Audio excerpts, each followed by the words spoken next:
Alors, tu veux te lancer dans la collection de cartes Pokémon en 2025?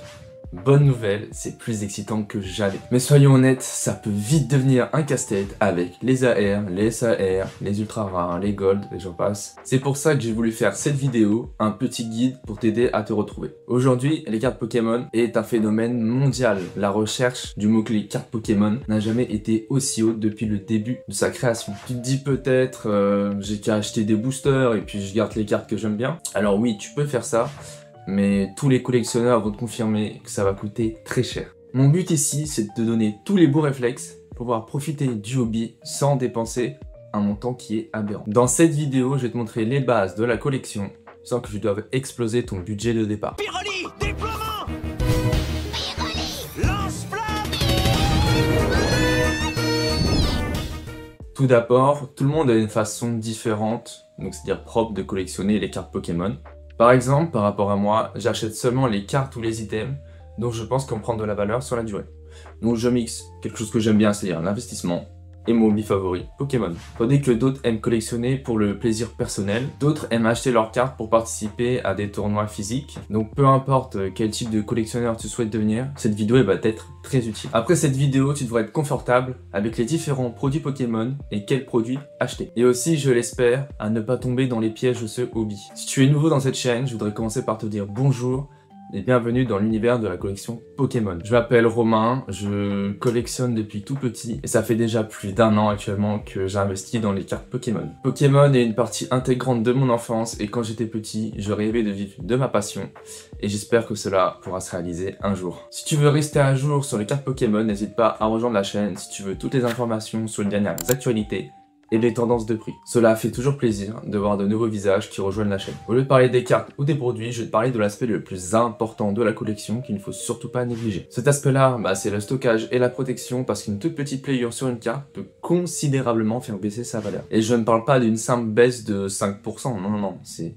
en fonction de l'état de la carte, le prix d'une carte par rapport à son état neuf peut baisser de 90%. Donc c'est la première chose que je dois absolument maîtriser. Alors pour cela, il faut que tu achètes des sleeves et des top loaders. Les sleeves, c'est là où tu vas mettre ta carte après l'avoir ouverte dans un paquet. Et un top loader, c'est là où tu vas mettre ta carte après l'avoir mise dans une sleeve. Bien sûr, il faut toujours mettre la sleeve en premier. Alors tu pourrais te dire, après avoir mis une sleeve, je pourrais directement le mettre dans un classeur. Sauf que les classeurs, avec mon expérience, au fur et à mesure des années, les cartes s'abîment. Quand tu tournes les pages, que tu veux regarder tes cartes, ça va abîmer tes cartes. C'est pour ça du coup que je vais te conseiller une autre solution, un classeur, mais pour top loader. L'avantage de faire ça, c'est qu'avec un classeur avec top loader, tes cartes ne vont pas bouger. Donc si tu as des cartes de valeur que tu veux protéger, c'est mieux que de les mettre dans un classeur simple. Pour les classeurs simples, je te conseille seulement, du coup si c'est pour les communes, ou les cartes rares basiques, voilà, des cartes qui ne prendront pas en valeur sur le long terme. Bon, maintenant que tu connais comment protéger ta collection, je vais parler des différents produits Pokémon, et il y en a beaucoup. Donc je vais simplement me concentrer sur les produits les plus importants. Donc pour simplifier la chose, je vais te parler des produits les plus simples pour commencer. Et dans cette liste, il y a les coffrets dresseurs d'élite, plus communément appelés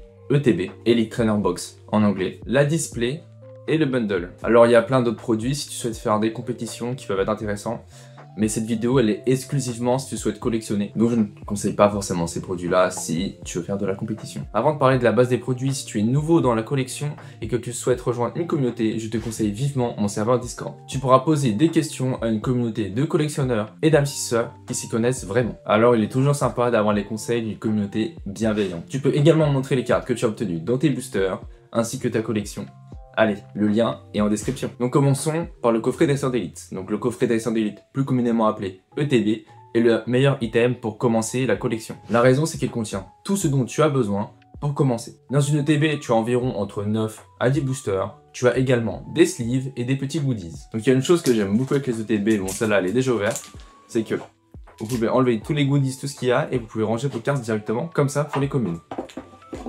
Et ensuite, également, vous avez des petites sleeves qui sont vraiment sympathiques et qui diffèrent en fonction de chaque ETB. Et vous avez du coup aussi une carte promotionnelle. Si tu souhaites acheter ton premier item, je te conseille vivement les ETB. Alors ce n'est pas le plus rentable niveau ouverture, mais je trouve que c'est le meilleur item pour un débutant. Le petit livret t'aide à rentrer dans la collection Pokémon en te remontant les cartes du Master Set. Il y a aussi de magnifiques sleeves à l'intérieur. Dans le bloc écarlate et violet, il y a une carte promo exclusive dans chaque ETB. Cela te permettra de commencer ta collection et en termes de standards dans Pokémon, il reste quand même assez accessible. Et bien les ETB étant le meilleur item pour débuter, je te conseille exclusivement pour ton premier achat, car ce n'est pas du tout l'item le plus rentable à ouvrir sur du long terme. Alors ici par exemple, il s'agit d'une display. On y retrouve à l'intérieur 36 boosters. Ce produit a un très bon rapport qualité-prix pour de l'ouverture. Cependant, le prix à mettre reste très élevé, donc ce n'est pas à l'entrée la plus simple. Mais en ouvrant une display, tu expériences l'ouverture du set. Ce que j'apprécie particulièrement lorsque j'ouvre une display, c'est que cela me donne l'impression globale de l'extension. Ils deviennent de plus en plus compliqués à se procurer en 2025. De plus, de nombreux collectionneurs aiment garder l'item intact pour leur collection. Ça donne vraiment l'impression de voyager dans le temps quand tu regardes ta collection,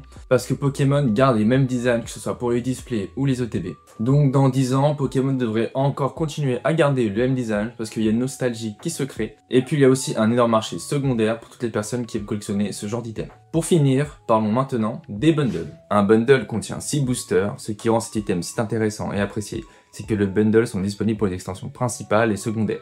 Alors comme vous pouvez le voir ici, il s'agit de 151, qui est une extension spécifique. En fait, ce qui est bien avec ces bundles, du coup, c'est un petit peu considéré comme une mini display. On a exactement les boosters qui correspondent du coup à la série qui est affichée sur l'item. Donc c'est facile de se retrouver. En fait, c'est un petit peu spécial parce que toutes les séries n'ont pas forcément de display. Donc c'est pour ça que du coup que les séries spécifiques n'ont pas de display, mais ils ont seulement des bundles. Alors cependant, toutes les séries ont des bundles, voilà, que ce soit une série spécifique ou non spécifique. Toutes les séries d'un bloc ont des bundles. Alors les bundles, ils sont très sympas à ouvrir, mais un petit point négatif, c'est qu'ils peuvent souvent te laisser sur ta faim. Alors tu peux espérer avoir eu une meilleure carte ou plus de chance et ça peut t'inciter à en vouloir ouvrir toujours plus. Alors c'est vraiment bien, si tu veux ouvrir quelques boosters, c'est un excellent ratio rapport qualité-prix. Alors il faut faire attention parce que les bundles des sets spécifiques sont souvent scalpés. D'autres choses que vous allez apprendre du coup au fur et à mesure du temps dans ce hobby, c'est de savoir quel item acheter. Si vous voulez ouvrir une ETB ou un bundle, en fonction de la demande, du coup si les gens veulent à tout prix ouvrir, vous allez voir que l'ETB ne